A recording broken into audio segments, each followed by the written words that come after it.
Happy new year friends. कैसे हैं आप सब लोग। मैं हूं नीरज कुमार कैथल और आप देख रहे हैं education experience expo YouTube channel.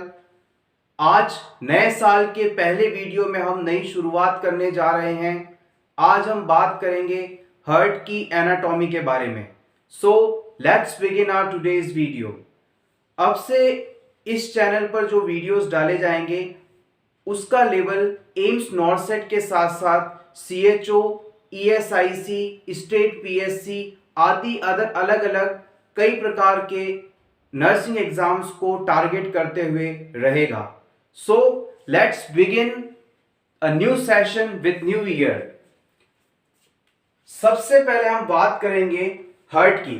Heart is located left side of the mediastinum. Heart left mediastinum के लेफ्ट साइड में लोकेटेड रहता है।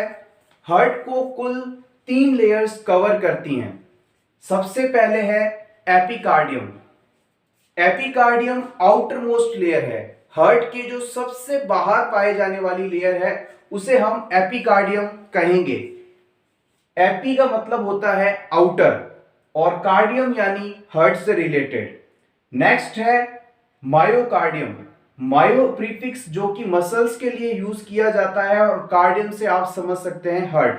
तो हार्ट के muscles myocardium layer middle layer होती है। ये एक्चुअल कॉन्ट्रैक्टिंग मसल लेयर मानी जाती है। हार्ट में जो भी कॉन्ट्रैक्शन रिलैक्सेशन की प्रोसेस होती है उसके लिए मायोकार्डियम यानी मिडिल मस्कुलर लेयर को हम रिस्पॉन्सिबल मानते हैं। लास्ट है endocardium. Endo means inside. Endocardium is the innermost layer. It lines the chambers and walls. Heart के सबसे अंदर बिल्कुल भीतरी सतह पर पाए जाने वाली लेयर को हम एंडोकार्डियम कहते हैं। और ये लेयर हार्ट के जो चैम्बर्स होते हैं एट्रियम वेंट्रिकुलर, हार्ट के जो वॉल्स होते हैं एट्रियो वेंट्रिकुलर वॉल्स और अदर वॉल्स सभी को ये कवर करती है। आप चाहें तो इस स्क्रीन का स्क्रीनशॉट ले सकते हैं आपके रिवीजन हेतु। नेक्स्ट कवरिंग की बात करें तो पेरिकार्डियल सैक। अभी तक हमने देखा हार्ट 3 लेयर से मिलकर बन रही स्ट्रक्चर होती है। अब जैसे मान लीजिए हार्ट को हम नॉर्मली देखें तो क्लोज्ड फिस्ट यानी बंद मुट्ठी के समान आकार की संरचना होती है। अब इस हार्ट के ऊपर भी एक कवरिंग पाई जाती है, उसे हम पेरिकार्डियल सैक कहते हैं। सैक का मतलब होता है थैली या थैला। उसके अंदर हार्ट सिचुएटेड रहता है। It covers heart and protects heart from trauma and infection.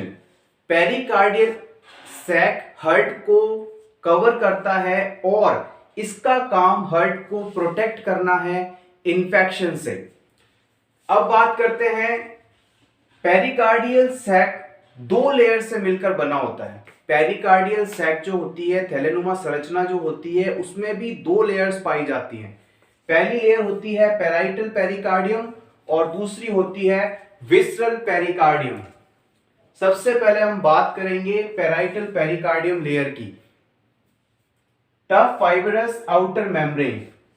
Tough fibrous outer membrane. अब इसके अटैचमेंट की बात करते हैं। हार्ट अंदर सिचुएटेड है, ऊपर पेरिकार्डियल स्पेस सैक पाया जाता है। उस सैक की जो आउटर लेयर है उसके अटैचमेंट की बात करते हैं। वो बॉडी के और कौन कौन से ऑर्गन से जुड़ी रहती है। Anteriorly lower half of the sternum. Anterior surface हमारे बॉडी की आगे की वाली ये वाली सरफेस है, ये हमारी स्टर्नम बोन है। स्टर्नम का जो लोअर हाफ है उससे एंटीरियरली पेराइटल पेरिकार्डियम या पेरिकार्डियल सैक जुड़ा हुआ रहता है।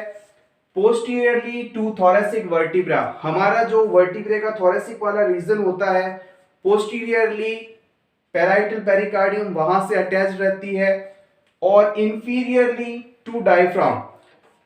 डायफ्राम हमारे एब्डोमिनल कैविटी को थोरेसिक कैविटी से अलग करता है। इंफीरियरली हार्ट की जो लेयर है पेरिकार्डियम सैक है वो डायफ्राम से अटैच रहता है। अब बात करते हैं विसरल पेरिकार्डियम की। विसरल पेरिकार्डियम थिन लेयर होती है closely adhered to the heart. Visceral pericardium layer एक बहुत ही पतली स्ट्रक्चर होती है, संरचना होती है जो कि हार्ट के करीब होती है। नेक्स्ट बात करते हैं pericardial space, space between parietal and visceral layer. हमने पढ़ा हार्ट के चारों ओर थैलानुमा संरचना पाई जाती है, पेरिकार्डियल सैक। अब पेरिकार्डियल सैक के अंदर पेराइटल पेरिकार्डियम और विसरल पेरिकार्डियम दो लेयर्स पाई जाती हैं। अब इन दो लेयर्स के बीच में स्पेस पाया जाता है, उस स्पेस को हम पेरिकार्डियल स्पेस कहते हैं। It holds 5 to 20 ml pericardial fluid. अब जो पेराइटल और विसरल पेरिकार्डियम है, इसके बीच में फ्लूइड पाया जाता है जिसे हम पेरिकार्डियल फ्लूइड के नाम से जानते हैं, और इसका मुख्य कार्य होता है लुब्रिकेशन करना और कुशन प्रदान करना, ताकि बाहरी आघातों से, ट्रॉमा से हार्ट को बचाया जा सके। आप चाहें तो इसका स्क्रीनशॉट ले सकते हैं। अब हम बात करते हैं हार्ट के चैम्बर्स की। यहां पर हमने हार्ट का एक रफ डायग्राम बनाया है, इसकी मदद से हम हार्ट के चैम्बर्स के बारे में पढ़ेंगे। हार्ट के अंदर टोटल 4 चैम्बर्स होते हैं। 2 upper chambers are atrium, 2 lower chambers are ventricles. Heart के जो अपर चैम्बर्स होते हैं उन्हें हम एट्रियम के नाम से जानते हैं, राइट एट्रियम, लेफ्ट एट्रियम, और जो लोअर 2 चैम्बर्स होते हैं उन्हें हम वेंट्रिकल्स कहते हैं, राइट वेंट्रिकल और लेफ्ट वेंट्रिकल। अब सबसे पहले बात करते हैं राइट एट्रियम के बारे में। Right atrium receives deoxygenated blood from the body via superior vena cava and inferior vena cava. हमारे हार्ट का जो राइट एट्रियम या राइट अपर चैम्बर होता है उसमें इंफीरियर वेना कावा और सुपीरियर वेना कावा की सहायता से पूरी बॉडी का डीऑक्सीजनेटेड ब्लड, जिसमें ऑक्सीजन की मात्रा कम है, बॉडी टिश्यूज के द्वारा यूज किया जा चुका है, वो ब्लड राइट एट्रियम में पहुंचता है। उसके बाद नेक्स्ट स्ट्रक्चर है राइट वेंट्रिकल। राइट एट्रियम के नीचे है right ventricle. It receives blood from the right atrium, pumps towards the lungs by pulmonary artery। जैसे ही डीऑक्सीजनेटेड ब्लड राइट एट्रियम में आया, राइट एट्रियम के बाद ब्लड राइट वेंट्रिकल्स में आएगा और राइट वेंट्रिकल से ब्लड को आगे फेफड़ों तक पहुंचाया जाएगा और फेफड़ों में ब्लड ऑक्सीजनेटेड होगा, मतलब कह सकते हैं उसमें ऑक्सीजन इंक्लूड होगी और वापस ब्लड फिर सर्कुलेशन में आ जाएगा। यहां से क्वेश्चन बन सकता है पल्मोनरी आर्टरी के बारे में। हमारे बॉडी की एकमात्र आर्टरी जो कि डीऑक्सीजनेटेड ब्लड कैरी करती है, पल्मोनरी आर्टरी हमारे बॉडी की एकमात्र आर्टरी है जो कि डीऑक्सीजनेटेड ब्लड को कैरी करती है। ये हार्ट के राइट वेंट्रिकल से फेफड़ों तक ब्लड को पहुंचाती है। आप चाहें तो इस स्क्रीन का स्क्रीनशॉट ले सकते हैं आपके रिवीजन के लिए। नेक्स्ट चैम्बर की हम बात करेंगे लेफ्ट एट्रियम की। Left atrium receives oxygenated blood from lungs by 4 pulmonary veins.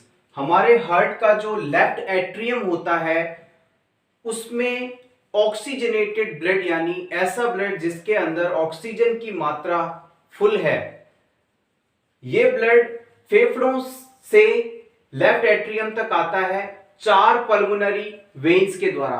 4 pulmonary veins मिलकर इस ऑक्सीजनेटेड ब्लड को लंग्स से एट्रियम तक पहुंचाती हैं। यहां पर इंपॉर्टेंट पॉइंट है, हमारे बॉडी की एकमात्र वेन्स जो कि ऑक्सीजनेटेड ब्लड को कैरी करती हैं वो है पल्मोनरी वेन्स।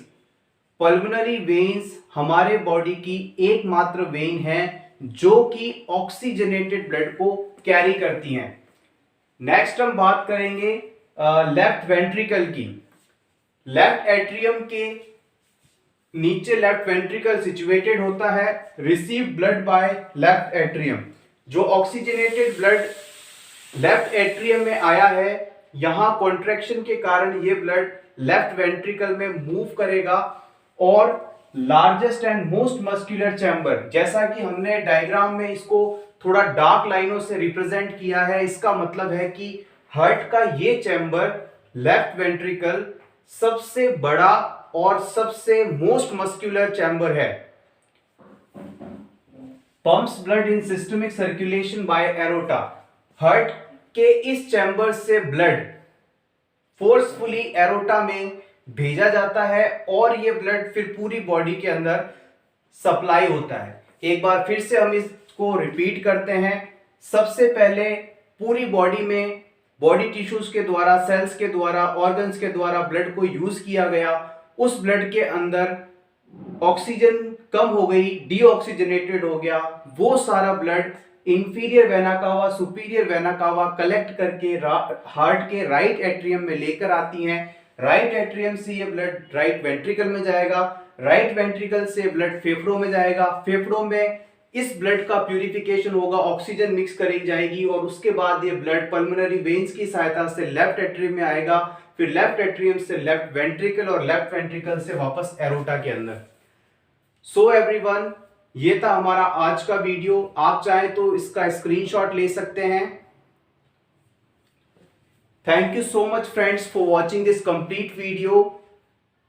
अगर आपको ये वीडियो अच्छा लगा हो तो प्लीज इसे लाइक करें और आने वाले आगे वीडियोस के लिए इसी तरह से जुड़े रहें। All the best.